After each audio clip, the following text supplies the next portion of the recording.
जय श्री राम मित्रों।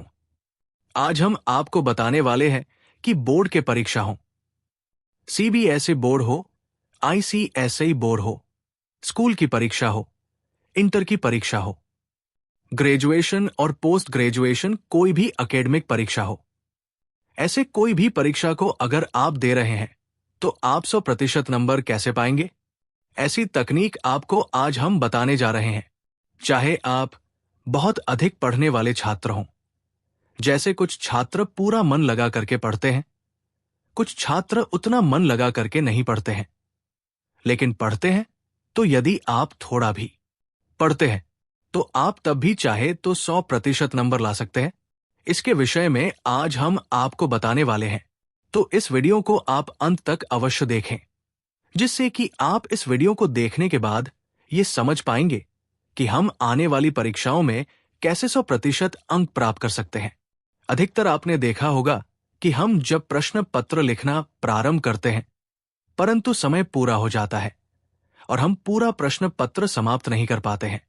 ये एक बहुत ही सामान्य समस्या है जो लगभग सभी छात्रों के अंदर होती है। हम बहुत अधिक पढ़ते हैं, लेकिन फिर भी हमारे नंबर अपेक्षा के अनुसार नहीं पाते, अर्थात कम आते हैं। तो अगर अच्छा नंबर आपको चाहिए तो सबसे पहले आपको क्या करना है? आपको परीक्षा देने की एक पूरी योजना बनानी है। आप कॉपी और पेन लेकर के बैठ जाएं और कोई भी परीक्षा को देने के पहले अपनी एक योजना बना लें। योजना आपको क्या बनानी है? सबसे पहले आपको योजना बनाते समय यह देखना है कि यदि आपको 100% नंबर चाहिए तो आपके पास क्या क्या संसाधन है। तो सबसे पहला जो संसाधन आपके पास है वो है, आपके पास उस परीक्षा के प्रारंभ होने से समाप्त होने के बीच में कितना समय है। यानी अगर 3 घंटे का पेपर है तो 3 घंटा आपके लिए एक प्रकार का संसाधन है, रिसोर्स है। इस संसाधन को प्रयोग करने की उसकी योजना आपको बनानी है। दूसरा आपके पास क्या संसाधन है? दूसरा आपके पास संसाधन है वो है प्रश्न। जो प्रश्न पत्र है वो कितने अंक का है, ये एक महत्वपूर्ण संसाधन है। तीसरा संसाधन है आपके पास कि आपकी परीक्षा के लिए कितनी तैयारी है। तो ये 3 संसाधन मिलाकर के पहली चीज हो गई आपके पास समय, दूसरा हो गया प्रश्न, कुल अंकों के कितने प्रश्न हैं, और तीसरा ये हो गया कि आपके पास अपने विषय की कितनी जानकारी है। इन तीनों संसाधनों को हम व्यवस्थित करेंगे और इसी व्यवस्थित करने की तकनीक से हम 100% अंक पाने का प्रयास करेंगे। आइए देखते हैं ये कैसे होगा। सबसे पहले आपको ये देखना है कि 1 मार्क या 1 अंक पाने के लिए जो उत्तर देना है उसके लिए आपके पास कितना समय है। तो इस समय को हम कैसे निकालेंगे? तो इसको निकालने का बहुत ही आसान तरीका है कि कुल जितना भी समय आपके पास है, मान लीजिए 3 घंटे का समय है, यानी 180 मिनट आपके पास है, उसको आप 100 अंक यानी 100 नंबर का अगर पेपर है तो 100 अंक से उसको भाग दे दीजिए। मान लीजिए 50 अंक का पेपर है तो आप 50 से भाग दे दीजिए। तो हम यहां पे 100 अंक को लेकर के चलेंगे। 3 घंटे का पेपर और 100 अंक का टोटल क्वेश्चंस है, तो अब हम इसको 100 नंबर से जो है 180 मिनट को भाग देंगे, तो टोटल हमारे पास 1 मिनट 48 सेकंड हमारे हाथ में आएगा। यानी एक नंबर पाने के लिए हमारे पास 1 मिनट 48 सेकंड है। जब हमको ये पता चल गया कि 1 मिनट 48 सेकंड में हम एक प्रश्न का उत्तर यदि देंगे तो सारे प्रश्नों का हम उत्तर दे देंगे। लेकिन होता क्या है कि हमारा कुछ समय अन्य कार्यों पर भी व्यर्थ होता है, जैसे हमको वॉशरूम जाना हुआ, पानी पीने, पेशाब करने इत्यादि के लिए एग्जामिनर जो है वो आपका एडमिट कार्ड वगैरह भी चेक करता है, तो उसमें भी समय जाता है।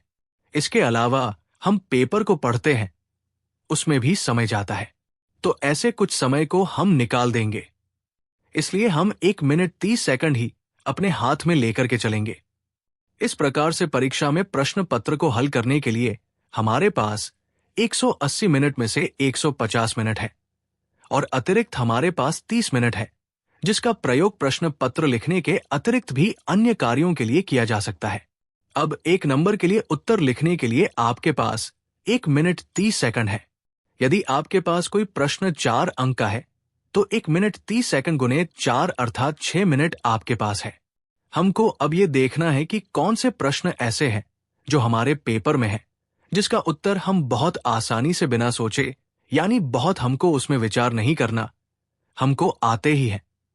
उन प्रश्नों को हमको सबसे पहले उत्तर देना है। इसके पश्चात दूसरे नंबर पर उन प्रश्नों को हल करना है जिसे हम थोड़े प्रयास से कर सकते हैं। अंत में कठिन प्रश्नों का उत्तर हमें देना होता है। कुछ प्रश्नों के उत्तर देने में हमें कम समय भी लग सकता है। कहने का अर्थ यह है कि जिन प्रश्नों में कम समय लगा है, उसके बचे हुए समय का प्रयोग अन्य प्रश्नों में उपयोग कर सकते हैं। प्रश्न पत्र लिखने से पहले आपको क्या करना है कि प्रश्न पत्र को पढ़ना है। जो हमारे पास एडिशनल समय है, हमने अपने लिए अलग से निकाला हुआ है। यह कुल समय लगभग 30 मिनट है हमारे पास। हमारे पास पर्याप्त समय है, तो पेपर को हमको 2 बार अवश्य पढ़ना है। ये निश्चित जान लीजिए कि पेपर को कम से कम 2 बार अवश्य पढ़ना है। पेपर में क्या पढ़ना है? पहली बार जब हम पेपर को पढ़ेंगे तो हमको ये देखना है कि प्रश्न पत्र में कौन कौन से प्रश्न आपको अच्छे से आते हैं और कौन कौन से नहीं आते हैं। इस बात को अपने दिमाग में बैठा लेना है। संभव हो अगर आपको अनुमति मिलती हो तो पेंसिल से आप उस प्रश्न पत्र पर टिक भी लगा सकते हैं कि ये प्रश्न हमको अच्छे से आता है, ये हमारे लिए थोड़ा कठिन है, ये आसान है। इसके पश्चात सेकंड टाइम आपको पेपर पढ़ना है। अब ये सेकंड टाइम में आपको क्या पढ़ना है? आपको ये देखना है या विश्लेषण करना है कि कौन सा प्रश्न का उत्तर आपको पहले देना है और कौन सा उसके बाद देना है, मध्य में देना है और कौन सा अंत में देना है। वो उत्तर जो हमको बहुत अच्छे से आते हैं उसको पहले दे दीजिए। उसके बाद आपको देखना है कि जो पूरी तरह नहीं आता है, कुछ आता है, कुछ आप स्पष्ट नहीं है या कुछ उसमें आपको कन्फ्यूजन है, उसको आप उसके बाद दीजिए। और जो सबसे कठिन या प्रश्न या जो एकदम ही नहीं आते हो या बहुत धुंधला ही आता हो, आपको उसको सबसे लास्ट में रखना है, सबसे अंत में रखना है। अब ये जो तकनीक आपको बताई गई है, जिसमें पहले अपने प्रश्नों को, अपने अंकों को और समय को एक समय अनुपात में बांट लेना है कि एक अंक पाने के लिए आपको कितना समय लगेगा। उसके बाद आपको कम से कम पेपर 2 बार पढ़ना है कि पहले कौन सा प्रश्न करना है, बाद में कौन सा करना। अंत में आप पेपर को एक बार पलट करके देख लीजिए, दोहरा लीजिए। दोहरा करके देख लीजिए कोई हेडिंग छूट गई हो या कोई अंडरलाइन करना हो या उसको सजाना हो। और कई बार क्या होता है कि प्रश्न का उत्तर देते हुए हमको कोई पीछे के प्रश्न का उत्तर ध्यान आ जाता है, तो उसको भी आप पूरा कर लीजिए। कोई भी प्रश्न का उत्तर लिखिए तो उसमें अगला उत्तर देने के लिए कम से कम 2-3 लाइन का स्पेस अवश्य छोड़िए, जिससे कि अगर आपको कोई बात बाद में ध्यान आया और समय है तो उसको आप भर सकें। अभी तक जो टेक्निक आपको बताई गई, अगर आप प्रयोग करते हैं तो आप निश्चित जान लीजिए कि आपको 100 में से 100 नंबर लाने से कोई नहीं रोक सकता है। अगर आपने बहुत अच्छे से पढ़ाई की है तब तो आप 100 में से नंबर निश्चित ले लेंगे। और अगर आपने पढ़ाई कुछ कम की है, यानी आप पूरी तरह से तैयारी नहीं कर पाए हैं या आपका इतना अभ्यास नहीं हुआ, तो भी आप निश्चित जान करके चलिए कि 60 से 80% नंबर आप बड़े आराम से ले सकते हैं और फेल होने का तो कोई प्रश्न ही नहीं उठता है।